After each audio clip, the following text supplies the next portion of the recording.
बाबर आजम को टीम में लाओ, शाहीन अफरीदी को कैप्टन बनाओ और सलमान आदाजी से जान छुड़ाओ। शायद यही होगा वो H2SO4 वाला फॉर्मूला जिसकी वजह से हम शायद T20 में कुछ बड़ी टीमों को हराने के काबिल हो सकते हैं। अदरवाइज फिलहाल तो जो खबरें आ रही हैं वो इंतहाई शॉकिंग है यार। सुनने में ये आ रहा है कि सलमान आदाजी से मैनेजमेंट ने ये कहा है कि T20 वर्ल्ड कप 2026 तक तुम ही कैप्टन रहो, तुम्हारी कैप्टनसी में मतलब कोई मसला नहीं है। और सिर्फ एक चीज उसको बोली है कि बाकी सब कुछ ठीक है, तुम बस स्पिन बॉलिंग करना शुरू कर दो। मतलब हम जो हार रहे थे वो इस वजह से हार रहे थे कि आगा जी अपने महान जादुई कलाइयों से स्पिन बॉलिंग नहीं कर रहे थे, इस वजह से हम हार रहे थे। मतलब बैटिंग में सब कुछ ठीक है, जो हम 130 पे लुढ़क रहे हैं, जो असल तीर था पटारे में वो निकाला ही नहीं था। और आपको पता भी है कि पाकिस्तान ने सारे मैचेस जो T20 वर्ल्ड कप के हैं वो श्रीलंका के ग्राउंड में खेलने हैं। और श्रीलंका की पिचेस माशाल्लाह ऐसी हैं कि वो दुबई की पिचेस से भी ज्यादा टर्निंग है स्पिनर्स के लिए। तो ये वो स्पिन विकेट हैं जहां पर हमारे बैट्समैन यहाँ पे नागिन डांस कर करके दुबई में आ रहे हैं अभी एशिया कप में। सलमान आदाजी की फॉर्म बुरी तरह से फ्लॉप हुई है, तो हम कैसे एक्सपेक्ट कर सकते हैं कि वहां पे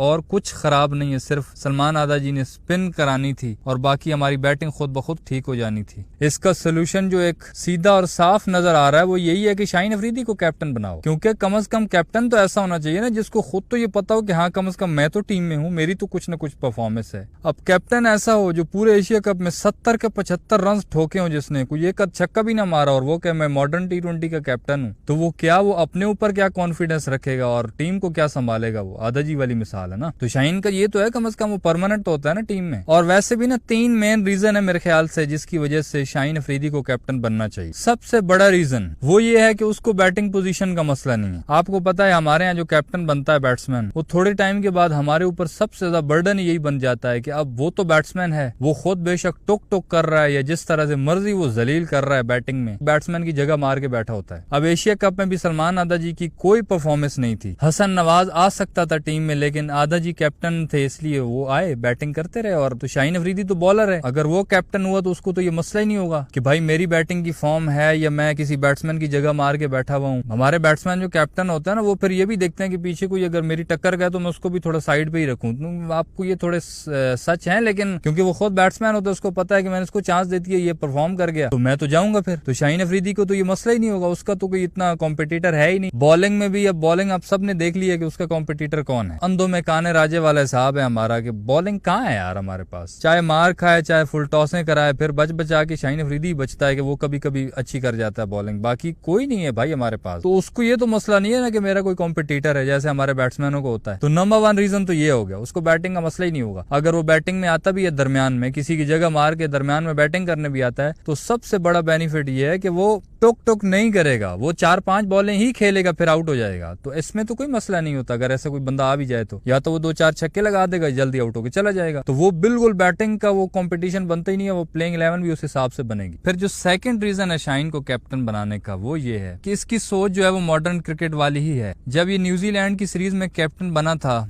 आपको याद है उससे पहले बाबर रिजवान की पक्की जोड़ी होती थी। इस बंदे ने जोड़ी तोड़ी थी, अगर आपको याद हो। सबसे पहला जोड़ी तोड़ने वाला यही कैप्टन था। यही वो पहला कैप्टन था जिसने कहा था कि नहीं मैं साइम अयूब से ओपन करवाऊंगा क्योंकि वो फॉर्म में है। और उसने न्यूजीलैंड के खिलाफ परफॉर्म भी किया था, इसमें कोई शक नहीं है। उसने तेज स्टार्ट देता था वो। उससे साफ पता चलता है कि इसकी सोच मॉडर्न ही है और बैट्समैनों को उस हिसाब से ही ये खिलाएगा। फिर तीसरा रीजन ये है कि PSL की बुनियाद पर हमारे लड़के वैसे भी आते हैं ना, आपको पता ही है। तो PSL में तो ये 3 ट्रॉफियां तो जीत चुका है मेरे ख्याल में। सबसे सक्सेसफुल कैप्टन तो यही है PSL के हिसाब से। तो ये भी बहुत बड़ा रीजन है। इसको कैप्टेंसी का पता तो है, इसका मतलब नया बंदा तो नहीं है ना। कैप्टेंसी का पता है तभी तो लाहौर कलंदर को 3 बार चैंपियन बनवा चुका है। अब रही बात बाबर आजम और शाहीन अफरीदी की, तो ये थोड़े से वो जो पहले थे ना वो पॉलिटिक्स वाले मसले मसाइल, लड़ाइयां झगड़े। पहले बाबर कैप्टन था, फिर इसको हटा के शाहीन बना, फिर बाबर साहब ने कहा नहीं अब फिर दोबारा मैं कैप्टन बन जाता हूँ, इससे कैप्टनसी छीन ली गई। तो उस वजह से हालात तो खराब हुए, आप सबको पता है। हमारी क्रिकेट जलील हुई उसके बाद। तो इसका हल यही है कि बाबर आजम साहब को पता चल गया कि कैप्टनसी जो है ना वो मैंने जितनी की है मेरे से नहीं हो रही, सीधी सी बात है। और पहले इनकी लड़ाई इसलिए हो रही थी क्योंकि ये 7-8 साल से लगातार टीम में खेल रहे थे, और जो बंदा इतना अरसा लगातार खेलता है उसको ये हो जाता है कि यार ये तो मेरे अपनी टीम है, मतलब यहाँ से तो मुझे कोई निकाल ही नहीं सकता, जो मैं चाहूँ कर सकता हूँ। तो इस वजह से ना इनको बड़ी तकलीफ होती थी, थोड़ा सा भी इनके साथ मसला होता था फिर ये लड़ते भिड़ते थे, पॉलिटिक्स होती थी। अब इन सारों को एक एक दफा बाहर निकाला गया, ये अच्छा डिसीजन किया है। सारों को थोड़ी थोड़ी देर बाहर रहने का मजा चखाया गया कि भाई बाहर रहो, थोड़ा बाहर का भी माहौल देखो, तुम्हारे बगैर भी टीम चल सकती है, बेशक हार तो पहले ही रहे, लेकिन कम से कम ये बताया गया कि तुम्हें भी हम बाहर निकाल सकते हैं। तो उस वजह से मेरे हिसाब से थोड़ी सी अकड़ कम हुई होगी सबकी। और अगर शाहीन कैप्टन रहता है और बाबर आजम टीम में वापस आता है तो मेरे हिसाब से तो अब अपनी जगह के लिए जरूर खेलेंगे, क्योंकि उनको पता होगा कि अब अगर पॉलिटिक्स खेली तो सारा ध्यान उधर चला जाएगा, परफॉर्मेंस ना हुई तो बाहर निकाल देंगे फिर से। और बाबर आजम के साथ जो की है उसके दोस्तों यारों ने, उसको उससे भी सबक मिला होगा मेरे हिसाब से तो, और उसको पता चला होगा कि मैं पाकिस्तान का सबसे बड़ा बैट्समैन हूं और मुझे उसी तरीके से खेलना चाहिए। ये दो दो टके के लोगों के साथ रह रहे कि इन जैसी सोच मुझे नहीं बनानी चाहिए, बल्कि अपनी बैटिंग पे फोकस करना चाहिए। वो दुनिया का सबसे बेस्ट बैट्समैनों में से एक। तो अगर शाहीन कैप्टन बनता है और बाबर आजम आके टीम को लेके चलता है और बाकी शाहीन अफरीदी मॉडर्न क्रिकेटर्स को चांस देता है, हम हारते तो उधर भी हैं, वो टोक टोक करने वालों को खिलाते हैं तब भी हारते हैं, इधर जो ये अंधाधुन खेलते हैं इनको भी खिला के हारती हैं। तो जब हारना दोनों तरफ से है तो क्यों ना वो तरीका अपनाया जाए जिसमें शायद चांसेस हो के बाद में हम जाके दुनिया को कम्पीट करने के कोई चांसेस तो बन जाएंगे ना। तो टोक टोक वालों को निकालो और ये जो खुल के खेलते हैं इनको खिलाओ। और शाहीन अफरीदी का माइंडसेट यही है मेरे ख्याल से, अगर वो कैप्टन बनता है तो मेरे ख्याल से वो मॉडर्न क्रिकेट